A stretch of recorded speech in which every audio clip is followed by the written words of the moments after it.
जय मसीह के मित्रों, यदि हम पवित्र धर्मशास्त्र के अनुसार सारी सृष्टि के इतिहास को देखें तो एक पाप शुरू से जो अदन की वाटिका में हुआ वो आज तक निरंतर बढ़ते जा रहा है और वो है दोष लगाना। आदम और हवा ने परमेश्वर की आज्ञा को नहीं माना। उन्होंने उस वर्जित फल को खा लिया जिसके लिए परमेश्वर पिता ने उन्हें मना किया था कि इसे कभी मत खाना, ना छूना। और उसके बाद वो पाप में गिर गए, अदन की वाटिका से निकाल दिए गए। और जब परमेश्वर की वाणी उनको सुनाई पड़ी तो अपने को छिपाने की कोशिश कर रहे थे। और परमेश्वर पिता ने कहा, ऐ आदम तू कहाँ है? और आदम ने कहा, मैं तेरा सब सुनकर डर गया था। वो असफल प्रयास कर रहे थे। परमेश्वर की आंखें मनुष्य को हर जगह निरंतर देखती रहती हैं, कोई भी उनकी आंखों से बच नहीं सकता। और परमेश्वर ने पूछा, क्या तुमने वो फल खाया है जो मैंने तुम्हें खाने से मना किया था? तब वो दोष लगाने की जो हैबिट है कैसे बढ़ी। हम वचन से देखते हैं कि आदम ने कहा, जो स्त्री आपने मेरे साथ रहने के लिए दी थी उसने खाया, उसने मुझे खिलाया, मैंने भी खा लिया।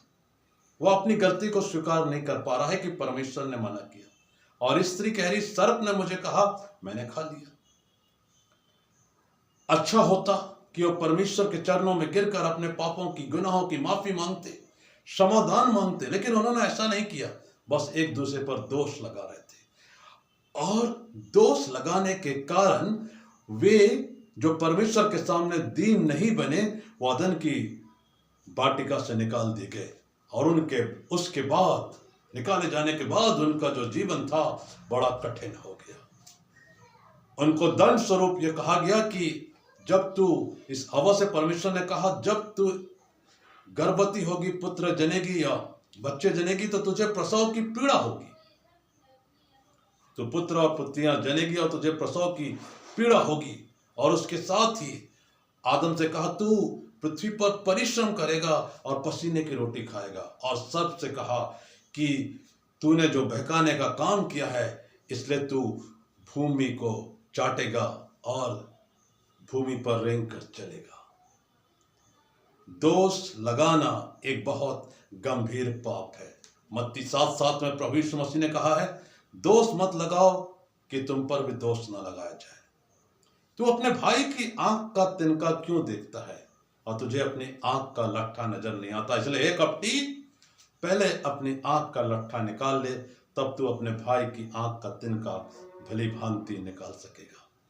प्रभु यीशु मसीह पर भी क्रूस पर चढ़ाए जाने के लिए पिलातुस के सामने फरीसी, शास्त्री और बहुत से लोग दोष लगा रहे थे कि इसने परमेश्वर के नाम की निंदा की है, जबकि सच ये बात नहीं थी। सच ये था कि प्रभु यीशु मसीह दीन और नम्र होकर लोगों को शिक्षाएं दे रहे थे, दुष्टात्माओं को निकाल रहे थे, चंगाई दे रहे थे और परमेश्वर का राज्य आ गया ये बतला रहे थे। और उन्हें कह रहे थे, मन फिराओ क्योंकि परमेश्वर का राज्य निकट आ गया है।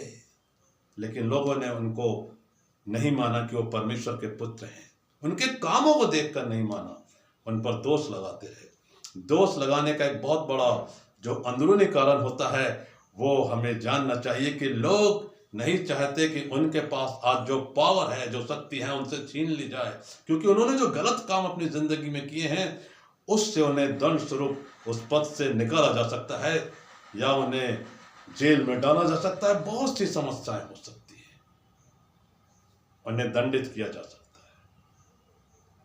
लेकिन परमेश्वर के वचन में लिखा है इसलिए कि अपने जीवन को हमें दोष मुक्त रखना है, अपनी गलतियों के लिए माफी मांगना है। और सबसे अच्छा होगा कि हम किसी पर दोष न लगाएं, किसी की आलोचना न करें, क्योंकि हम सबके जीवन में कमियां हैं। हमें उन कमियों को सुधारने की पूरी कोशिश करना है। प्रभु यीशु मसीह ने उन पर जो दोष लगाए गए उनकी चिंता नहीं की। उनके सामने परमेश्वर के द्वारा दिया गया बड़ा टास्क था कि तुझे सारे मानव जाति के लिए अपने प्राणों का बलिदान करना होगा।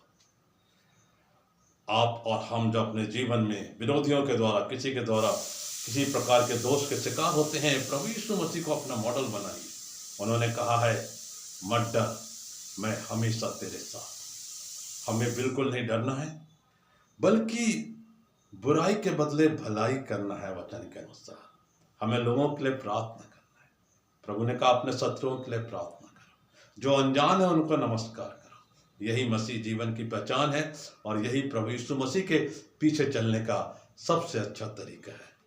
जब हम किसी के द्वारा हम पर दोष लगाया जाए तो उसकी चिंता न करें, अपना काम करते जाएं, आगे बढ़ते जाएं। दुनिया में जो भी लोग परमेश्वर के लोग हैं, सफल लोग हैं, जो लोगों ने अपनी जिंदगी में भलाई के काम में ऊंचा स्थान प्राप्त किया है, सामाजिक कल्याण के क्षेत्र में बड़े बड़े काम किए हैं, उन्होंने आलोचनाओं की परवाह नहीं की। उन पर हजारों दोष लगाए गए अलग अलग प्रकार के, उन्होंने चिंता नहीं की। उनके सामने एक ही उद्देश्य था कि परमेश्वर ने हमें जो जिम्मेदारी सौंपी है, जो विजन दिया है, जो मिशन दिया है, उसको करते जाना है, क्योंकि एक दिन हमें स्वर्ग में उसका प्रतिफल मिलेगा। इसलिए आइए एक अच्छी हैबिट को अपने जीवन में डेवलप करें, किसी पर दोष न लगाएं, किसी की आलोचना न करें, अपने जीवन को सुधारें, और जब हम पर आरोप लगाए जाएं तो हम चिंता ना करें। प्रभु यीशु मसीह के समान उसकी सलीब को लेकर चलते जाएं, जो हमारा उद्देश्य प्रभु ने हमें दिया है, जो जिम्मेदारियां दी हैं। खुदावंद इन वचनों के द्वारा हम सबको बहुत बहुत आशीषें प्रदान करें। आमीन।